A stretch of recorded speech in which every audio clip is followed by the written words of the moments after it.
Excellencies, ladies and gentlemen, thank you for joining this United Nations side event on the timely and important topic of the human rights situation of North Korean refugees in China. My name is Hillel Neuer, and I am the Executive Director of United Nations Watch, a human rights NGO based here in Geneva. We are co-sponsoring this event together with Rights for Female North Koreans, RFNK. I would like to thank my colleagues Louis Elias and Audrey Bernstein for their dedicated work to organize this event and our entire team. The agenda for today is we'll hear shortly opening remarks from Ambassador Song Dok-yoon, the permanent representative of the Republic of Korea. We'll then hear from our panel of speakers who will testify on the desperate plight of North Korean refugees in China. We'll hear from Kim Jong-ah, who's been forcefully separated from two daughters in China and North Korea. We'll hear from Timothy Cho, North Korean human rights activist, torture survivor, who's imprisoned in China and North Korea. And by video, we'll hear from Song Myung-hee, a two-time defector trafficked twice through China. Now, the following remarks I make on behalf of myself and UN Watch. Many North Koreans brave the treacherous journey across the Yalu and Tumen rivers, natural borders between North Korea and China. Their only means of escape from the world's most vicious dictatorship. They risk being shot to death by border guards. Even after successfully crossing the rivers, the plight of a North Korean refugee can rapidly take a turn for the worse. Up to 80% of female North Korean refugees become victims of human traffickers who exploit them in an illicit sex trade industry, which generates over $100 million annually for North Korean and Chinese criminal networks. An estimated 500,000 female North Koreans, some as young as 12, are hiding in border regions. If they are discovered, they face the likelihood of forced repatriation to North Korea. Refugees who are subjected to forced repatriation are subjected to severe human rights abuses upon their return to North Korea. On May 30th, here in Geneva, the UN Committee on the Elimination of Discrimination Against Women issued findings of their review of China, calling for unrestricted access by UNHCR and relevant humanitarian organizations to victims of trafficking from North Korea in China.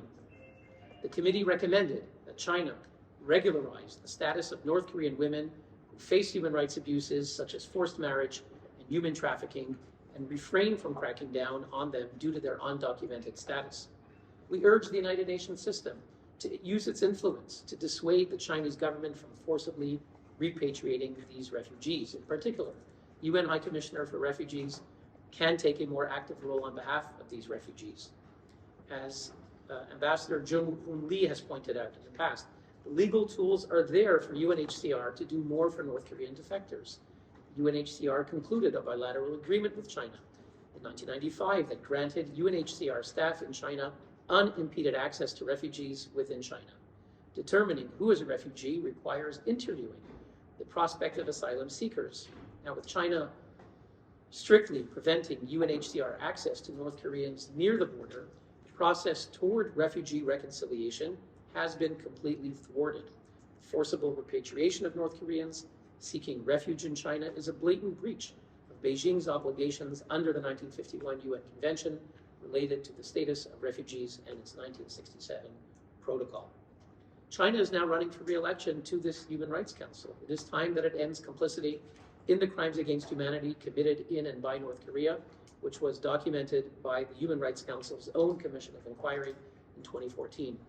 We call on China to end its long-standing policy of forcible repatriation of thousands of North Korean refugees that has resulted in their torture, sexual and gender-based violence, forced abortion, infanticides, and disappearance in gulags and executions that amount to crimes against humanity.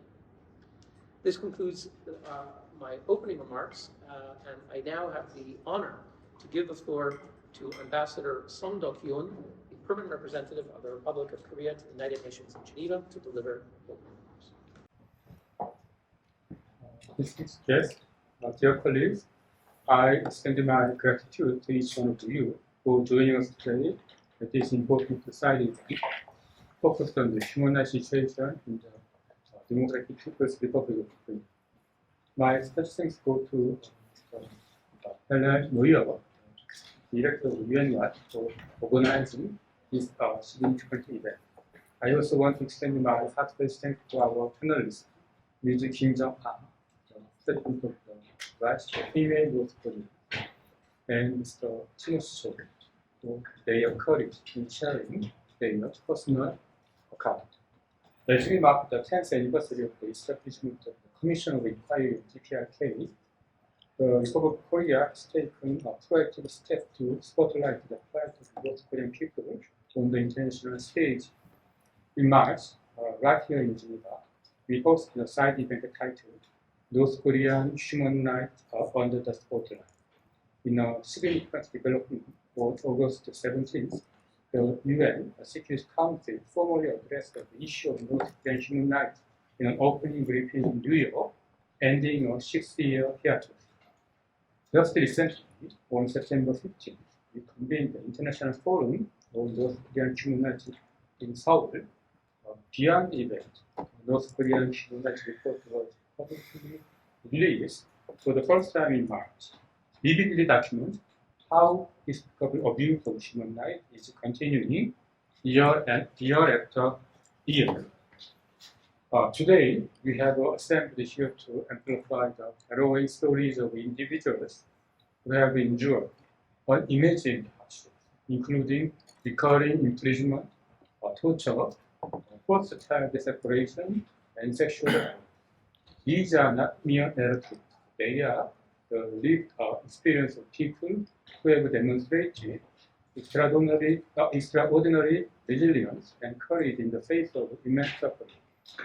Our determination to speak up and speak out on North Korea's human rights remains steadfast. We will do so in solidarity with the international community and civil society. In this room, we stand united with a clear and unwavering mission to raise global awareness, advocate for change, and call upon the international community to take decisive action against these human rights violations. We count on your continued robust engagement and support in our effort to improve the human rights situation in the country and ensuring accountability. Once again, thank you for your participation and dedication to the cause of human rights. Your presence here today signifies our shared commitment to making meaningful difference in the lives of those affected by human rights challenges in the North Korea. Thank you. Thank you, Mr. Ambassador. I know that you have an important obligation that you're going to have to leave to, but we really appreciate you being here with us on this topic. Our first speaker we'll hear from is Kim Jong-ah. She is a North Korean defector and mother. 3 days after she was born, she was orphaned. Her adoptive mother and father were dead by the time she was 13. She narrowly escaped death as a result of extreme malnutrition and harsh treatment during her 7-year tenure as a conscripted soldier. She thought getting married and starting a life with her family of her own would be the start of a brighter life, but pain found her at home as well. She was 7 months pregnant with her second child. Due to beatings by her abusive husband, her daughter was born with a disability and did not survive for more than 10 months. She realized she couldn't stay in this environment and escaped North Korea. She left her eldest child with his father in North Korea, and when crossing into China, she found out she was pregnant. And in China, she was sold into a human trafficking situation. In July 2006, she was arrested by Chinese police for forced repatriation after a Chinese person reported she was pregnant with a North Korean child and had been in China for 1 month. She was released after paying a fine.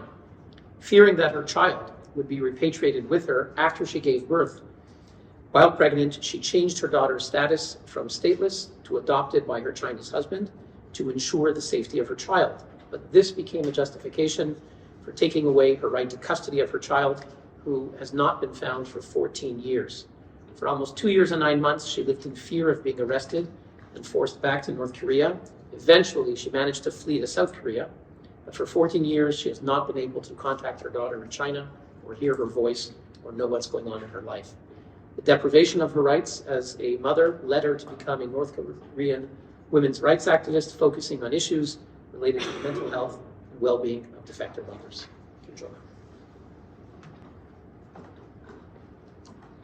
안녕하세요. 통일만 Good morning. My name is Jung-Ah Kim. I'm the director of RFNK. Today, I would like to share with you about the harm that the forced repatriation and separation caused to North Korean defector women. Human rights violation for North Korean women in China is an ongoing nightmare and an unforgettable past for those who have resettled in South Korea. And these defector women have been crying out for the past 8 years and asking everyone to only look at the mother and children. RFNK is a human rights organization for North Korean defector women whose human rights were severely violated by being forcibly separated from their children during the defection and repatriation. I Want to Hold My Child has been the title of our reports and researches, and this slogan is an actual cry of these mothers who were forced to leave their children while escaping North Korea and China, and it represents their ongoing pain. And RFNK is organized by actual victims, and we would like to tell you the stories of North Korean defector mothers from the victims' point of view. And these victims had to cross the border and defect to China because of the horrible situation at home. And they were sent back to North Korea against their will because of North Korean government's repatriation request to China. And some victims had to flee from China and set their feet in South Korea to avoid forced repatriation. And these victims were trafficked to China and forced into a marriage without being considered as part of a family. And they lived and worked as modern-day slaves for the families that have bought them. And they lived under the surveillance of their Chinese families and the Chinese public security due to their illegal status. And when pregnant women were repatriated, the North Korean government forced them to abort their babies. And the forced repatriation resulted in forced separation, which severed the connection between the defector mother and the child. And these victims couldn't voice out their pain because of their traumatic past. And their voices didn't count much when figuring out who to blame. And their pain from the past continues to haunt them to this day, and their human rights need to be improved to resolve this matter.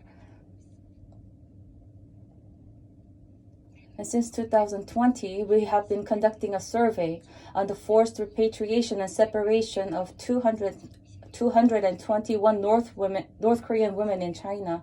And of these women, 87% reported having children, and 79% had children in China and gave birth to an average of 1.4 children, and 36% had an average of 1.4 children currently living in North Korea, and 28% had children both in China and North Korea. And there are several cases of forced separation. Some mothers left their children in both North Korea and China. Some had to leave their children every single time they were re-trafficked within China. And others were separated from their Chinese children while fleeing from China to South Korea. And of the 15 people we interviewed in 2021, 3 testifiers had been trafficked twice in China, and they gave birth to a child each time they were sold. This is such a tragedy. And those who had been trafficked more than twice in China said that they escaped their first home because of physical abuse, but soon after they were re-trafficked. And a 9-year-old Chinese girl whose North Korean mother left to South Korea in order to avoid forced repatriation lost all her teeth due to the stress from the 2 years of separation. And in another case, a disabled Chinese husband committed a suicide since he couldn't deal with his wife's absence, and his daughter was sent to an orphanage by the relatives. I myself was trafficked for 19,000 Chinese yuan in 2006. And for the past 10 years, I have devoted myself to human rights activism after being forcibly separated from my child for 14 years due to the wrongful intervention of my Chinese family. And my daughter was conceived in North Korea and was born in China, but out of fear of forced repatriation, I registered her as an adopted child under my Chinese husband's family. I did that because I was an undocumented immigrant, but as a result, I lost my custody of my child. I tried to meet her, but my Chinese family was not cooperative. So for the 14 years, I've never met her, talked to her, saw her, or heard about her safety. And as an adoptee myself, I grew up without knowing my parents. And it aches my heart to think that my daughter is living the same ill fate. And this tragedy of forced separation between the North Korean mothers and their children is caused by the ongoing forced repatriation policy. And due to this policy, North Korean women are either sent back to North Korea or they manage to flee to South Korea. But either way, their children are exposed to danger. And those motherless children are sent to orphanages or often become victims of human trafficking. Despite the mother's desire to reunite with their children, there isn't a safe system that can promote the reunion of these separated mothers and the children.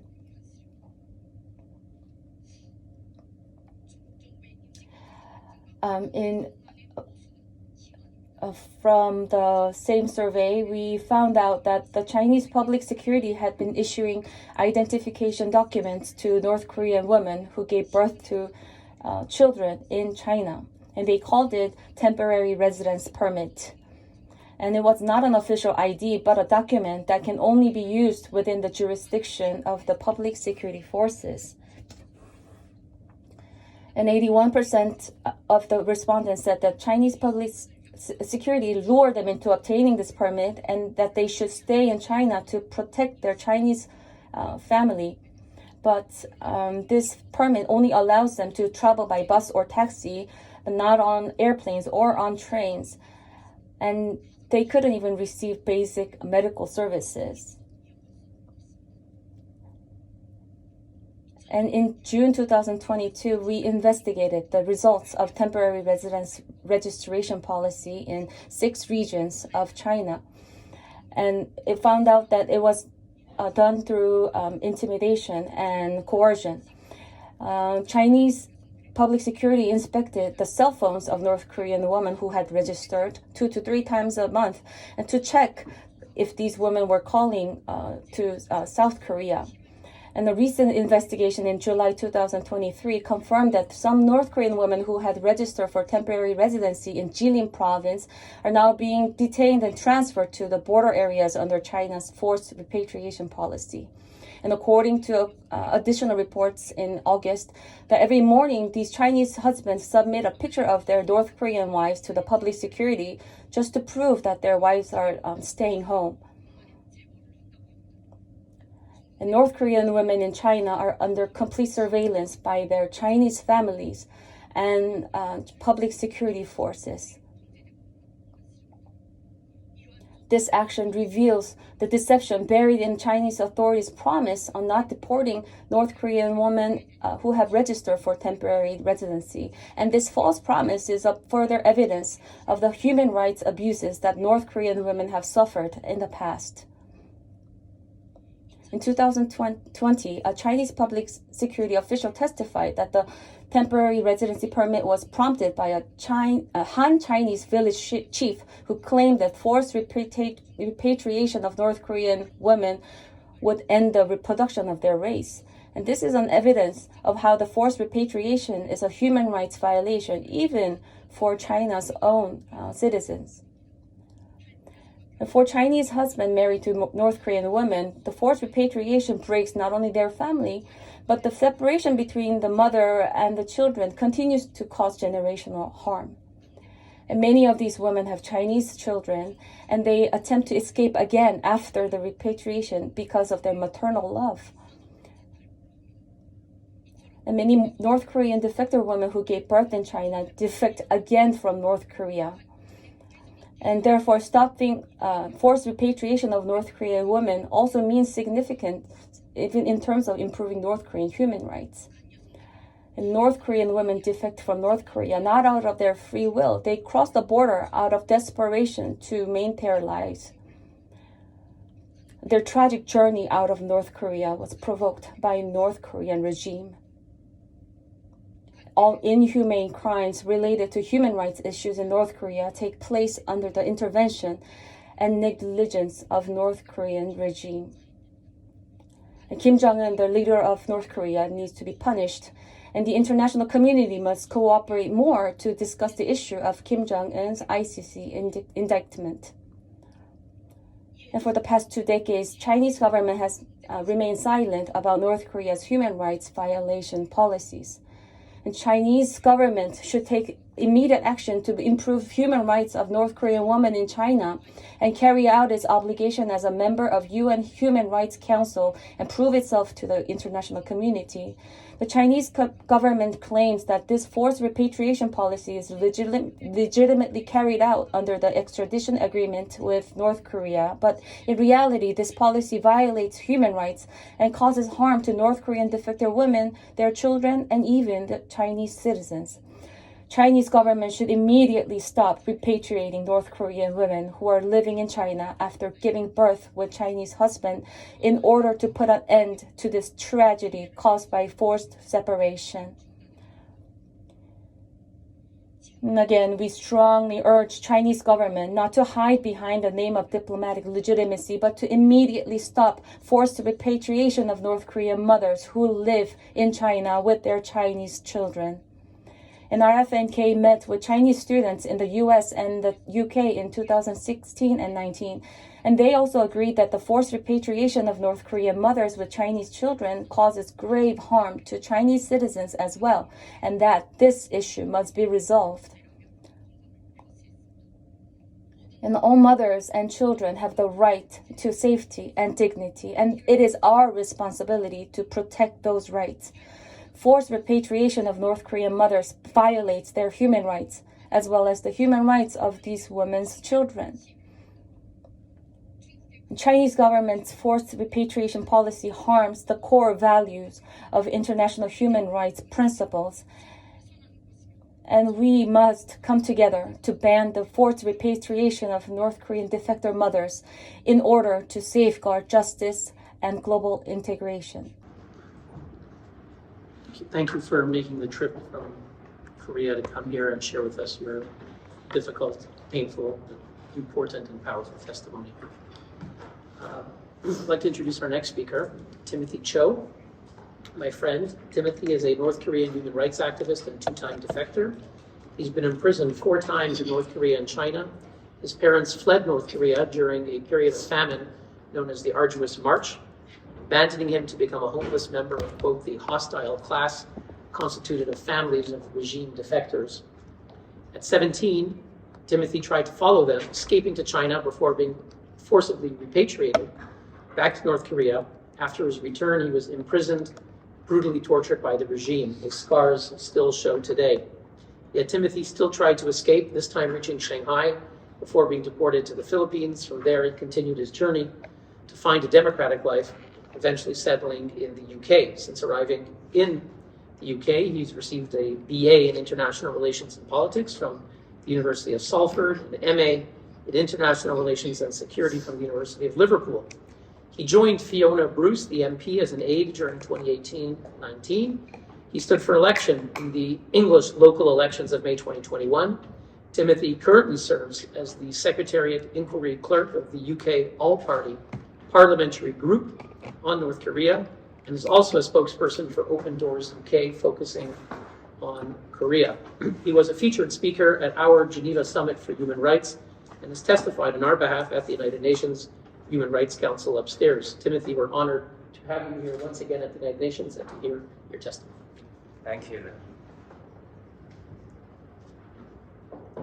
It's an honor to be here. Thank you. There was a group of 18 North Korean escapees arrested by Chinese authorities at the Mongolian border, and I was among them. We attempted to cross the border fence into Mongolia. Before we could reach it, we were chased by Chinese soldiers. Soldiers started shooting in our direction, while 4- and 6-year-old children holding my hands were screaming. We were apprehended, handcuffed, and taken to a prison in Manchurian city. All we wanted was to reach South Korea or other democratic countries through China.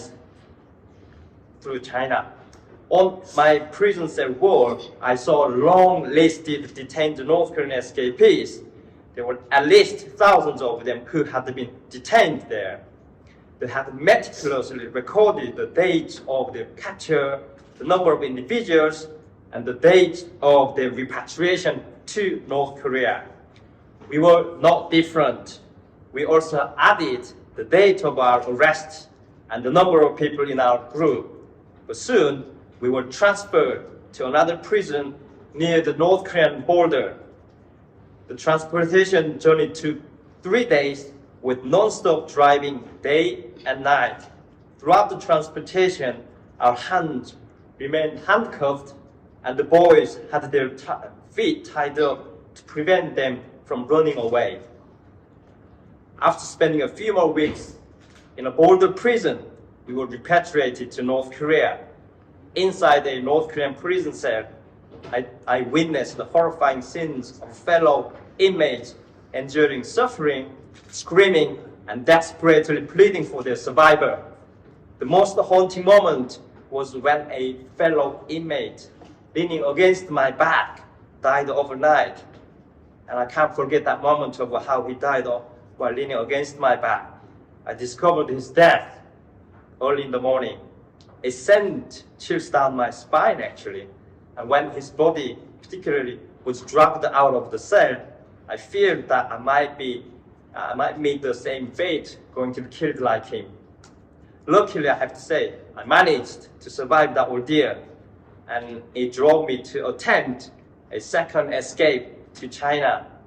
Unfortunately, my second escape resulted in my arrest once again, this time at the Shanghai American School, leading to my imprisonment in Shanghai International Prison. That was my 4th imprisonment. I had now experienced twice escapes and 4 imprisonments in China and DPRK. Perhaps, unfortunate to express that, but this is the fate of North Koreans born in a totalitarian regime. They are in danger from the moment they attempt to escape from North Korea, often without even knowing the concept of a passport. Most of them live in hiding or continuing their journey to cross into other countries. However, if they are discovered by Chinese authorities, they are arrested and sent back to North Korea. In fear of my second repatriation in Shanghai International Prison, which I could have led to a public execution, I cried every night until a South Korean gangster inmate in my room told me to pray to God for my survival. It was a tiny hope and faith that I could hold on to. And that led me to pray every day because I did not want to be killed at the age of 17. During that moment of fear and darkness in that prison cell, 2 men visited me, and they turned out to be foreign diplomats. One was a South Korean diplomat, and another one was a foreigner. They explained to me that Chinese authorities had made a very unusual decision to deport me and our group to the Philippines instead of North Korea. This global campaign pressuring the Chinese government was ignited by a 13-year-old American school student who wrote an email to a journalist. I'm sure there are a number of journalists in this room in which you could take the same role with an act of love. That journalist expressing concern about our potential death back in North Korea. It was purely an act of love that moved reporters, and their efforts ignited a global campaign standing up for the lives of 9 people. I went through a life and death process as other North Korean escapees, as we just heard from Kim Jong-un, in Chinese and North Korean prisons. Yet China's last minute, wise, if I may express, wise decision to deport our group to another country gave us different lives today. Today, one of them is standing here at the United Nations, exercising my freedom of speech and human rights, and urging the hearts of the repatriation of my fellow North Korean brothers and sisters. I am appealing for an act of love and humanity here. Over the past 20 years, China has continuously repatriated North Korean people, resulting in them ending up in prison camps, facing torture, even execution upon their return to North Korea. Among hundreds of, or possibly millions of repatriation, only up to 34,000 managed to arrive in democracies, including myself and Kim Jong-un in South Korea and the United Kingdom. This is a tiny proportion when compared to the total population of 25 million people.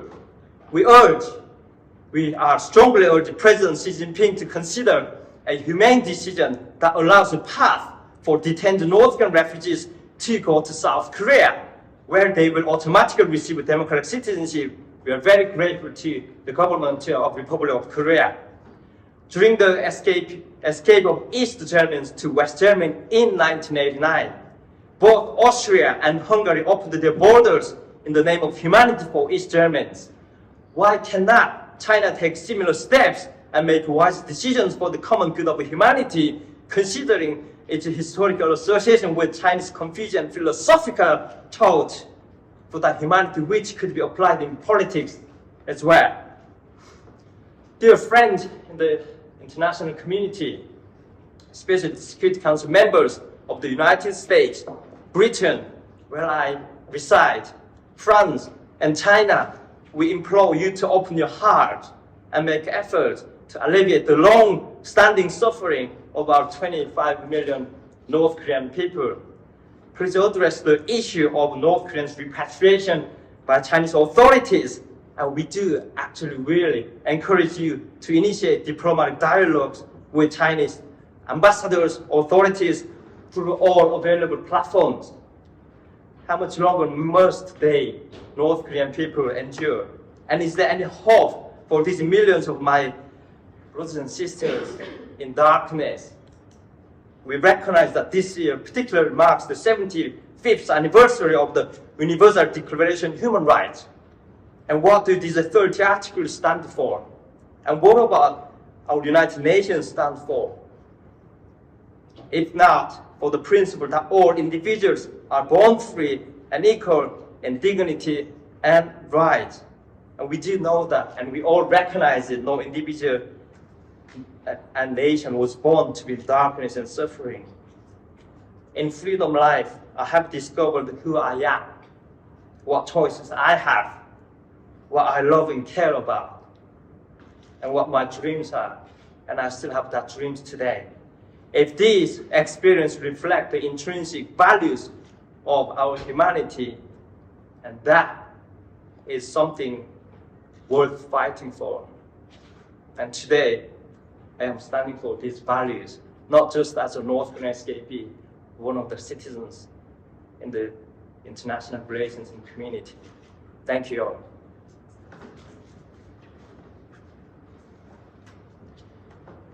Thank you, Timothy, for sharing your personal suffering and for your impassioned appeal, which we endorse. Our final speaker is Son Myung-hee. Unfortunately, she had to fly back to Korea due to a medical emergency, but we will show a 6-minute video. I'll say a word about her, and then I'll ask Kim to add something as well before we show the video. Born in North Korea, Son Myung-hee was given up for adoption the day after she was born. Her adopted parents died when she was young, forcing her to work in an illegal scrap metal mine near her hometown. The regime tried to make an example out of her, to put fear in the population. She had to escape this situation of mistreatment and punishment. She escaped North Korea in 2007 to China after 2 years of hiding in the mountains, but her foray into freedom was short-lived. In 2012, she was kidnapped and repatriated.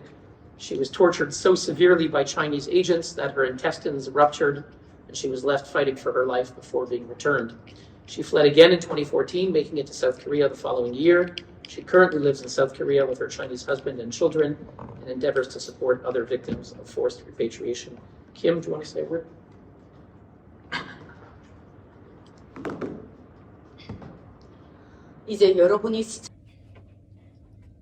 And And the video you're about to watch is testimonies regarding the torture that the repatriated defectors received in 2012 and 18 at North Korean Security Agency at the detention center.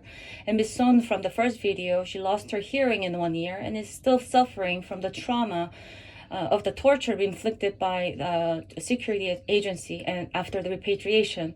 And the second interview is from June of 2022 of a North Korean defector woman currently staying in China. And this woman testified that after her redefection, she attempted to enter South Korea in fear of another repatriation during COVID pandemic, but it failed. And to this day, she has nightmares about being separated from her child due to repatriation.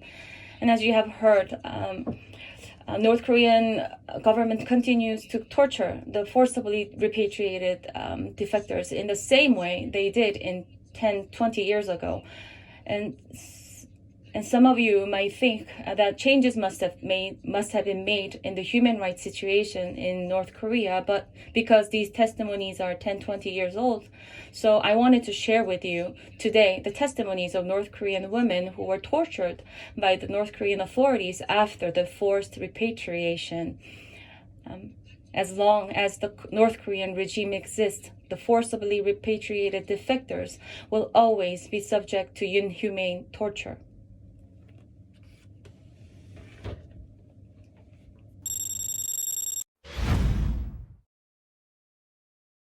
먼저 탈북을 몇 년도에 했어요? 저는 2007년에 하고 2012년에 북송되고 14년도에 이게 대한민국에 입국했어요.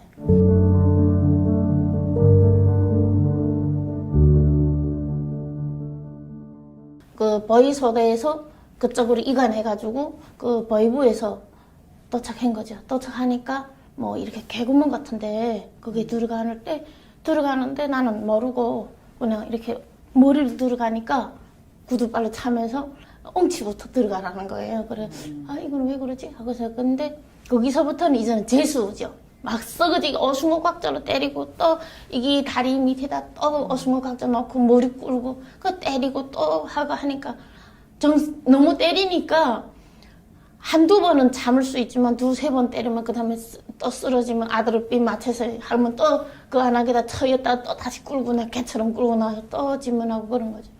그렇게 하다가 거기서 맹장이 터졌죠. 너무 맞아서 맹장이 터졌는데 이건 꾀병이라고. 그런데 열이 40도 오르니까 이거는 진짜 이거는 야가 이게 어디 아픔에다 해서 십병원을 간 거예요. 십병원을 갔으니까 십병원이라는 거 한심한데 이불도 없지 아무것도 없는데 다 거기다가 족쇄를 네 다리를 묶고 그 다음에는 맹장을 수술하는데 마취도 안 넣는 거죠. 그러면 하는 소리가 조금만 늦었으면 죽는다. 그러니까 그거를 배를 턱 꺼내는데 맹물이 다 씻는 거예요. 그러니까 내가 너무 아프니까 이 개새끼들아, 네 새끼 완전 강도 같은 새끼들 사람이야 되나 뭐 이러니까 마취를 안 했어요? 안 했죠. 마취를 안 하고 지금 맹장 수술을 한 거예요? 그렇죠. 이렇게 막 그러니까 그 배를 꺼내는 순간에 소리가 다 들렸겠네. 이게 칼이 있잖아요. 칼절에 슥슥슥슥 이게 있잖아요. 그러니까 나는 이 병원도 지금 안 가는 이유가 아파도 병원 잘 안 가는데 그 칼자리가 슥슥슥슥 이러는 게 그다음에 우리 개를 잡으면 막 사람 이렇게 꺼내는데 딱 그걸 형태를 하는 거. 그걸 배를 이렇게 떡 해가지고 맹물에다 씻어서 확 집어넣는 거죠. 그러고 그렇게 하고서 어떻게 하다가 기절한 것 같아, 제가. 그래 기절해서 나와보니까 또 감옥에 연 거죠. 그 보이부 거기서 수술한 그날로 또 감옥에 나온 거예요? 거기 병원 입원도 안 시켰죠. 병원 입원하면 네발 했으니까 이젠 나란 인간은 재수다 이거를 하는 거지. 그러니까 시보안소에서 고문은 한 얼마 동안 다녔어요? 한 보름? 보름 동안 그렇게 매 맞고 아드로핀 주사 맞고 매 그렇죠. 맞고 아드로핀 주사 그렇죠. 14일 딱 14일. 그러니까 그러니까 14일 딱 했죠. 이 하루 그러니까 그거를 맹장을 터진 그날 하루만 나왔다 다시 들어가서 또 했으니까.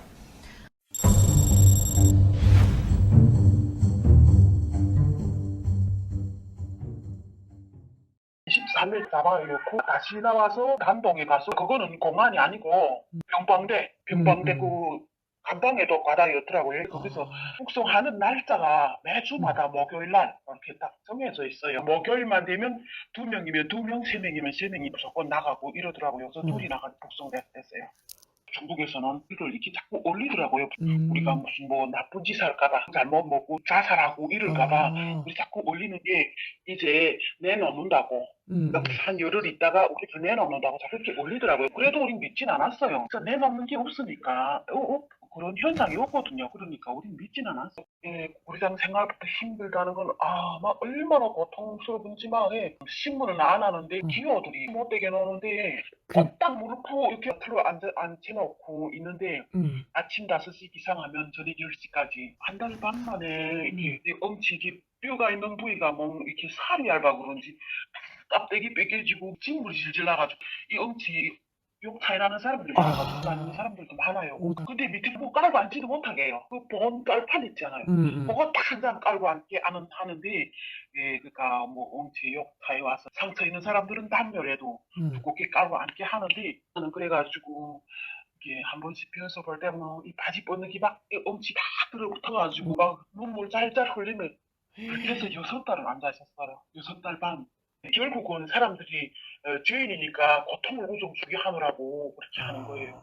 근데 그렇게 진짜 앉아있어 보니까 나가 꼭 깨지게 일하는 게 낫지. 그렇게 앉아있니 얼마나 고통스러운지. 그 다음에 또 뭐 조금만 잘못하면 무릎을 꿇고 우리는 일어선다는 법을 몰라요. 일어나라 하면은 무릎을 꿇고 일어서야 해요. 그리고 머리 숙이고 파릇해두고 2시간 동안 처벌을 주고 울기도 울고. 그 다음 뭐 잘못하면 때리고 거기 나이 먹은 할말 같은 여자가 있었어요. 근데 뭘 말 잘못했다고 그 귀여운 남자 30살도 못 돼요. 29살이기 와서 때리고 살창 짬으로 손여서 때리고 머리 잡아댈 건데 머리도 한줌 빠지고 얼굴이 다 부어서 막 힘겨웠고 솔직히 말하면 우리 장안에서 좀 뭐랄까 나이 먹었는데 25, 26살짜리 교환들한테 좀 맞았거든요. 엄청 맞았어요. 사창한테 머리 다 맞았. 처음 들어간 사람은 다 그렇게 때리더라고요. 어깨를 어떻게 두드렸는지 어깨를 너무 맞아가지고 성준이라고 기여하는 애 있는데 얼마나 미난지 때리면 이 어깨를 때리는 게 주먹으로 한번 막 옛날에 잔들이다 싶어래요. 그렇게 내리 터지면서 계속 그렇게 딱 한 번인가 2번인가 막 이게 여기 와가지고 온해내 8월달 갑자기 이게 이 가슴이 이게 숨 못 쉬가지고 기차게 세게 알았거든요. 그럴 때는 코로나 퍼지기 전해예요. 그러니까 병원에 가봤어요. 병원에 가서 봤는데 목만 좋았거든요. 맞은 오열이.